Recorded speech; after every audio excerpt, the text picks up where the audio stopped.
Hello everyone, today I'm going to show you how to get USDT in your Phantom wallet deposited. Make sure to watch the video until the end not to miss any important details. Like and subscribe. So to do this, we're going to use an app called Swissborg, which is going to make this process very easy and straightforward. To sign up for Swissborg, all you have to do is scroll down until you see the first link in the description, or once you see the first link in the comment section below, click on it and it will redirect you to this page right here. Copy this code and scan this QR code. Once you download the application and sign up, deposit some money, you will get the chance to win up to 100 euros in the lottery ticket that they provide from the application. As you can see right here, I'm doing the exact same steps. And then once you verify all your details, voila, now you have access to the application.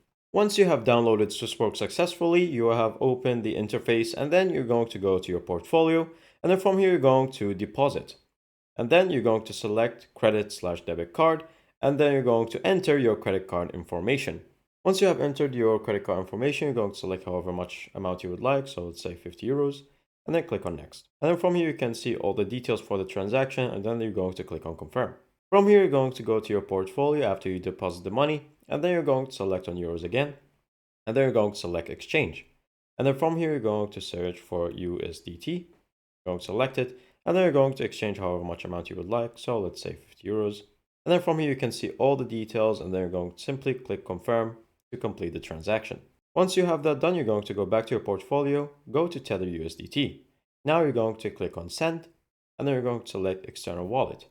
To get the address, you're going to go back to your Phantom wallet. Once you open your Phantom wallet, you're going to select on receive. And then from here, you're going to select on Ethereum because that is the blockchain that USDT uses. Copy it, go back to Swissborg. From here, you're going to select however much amount of USDT you want to send, so let's say 50. And so finally, you're going to select the wallet address and you're going to paste your address on it and then click on next, and that will send the USDT directly to your Phantom wallet.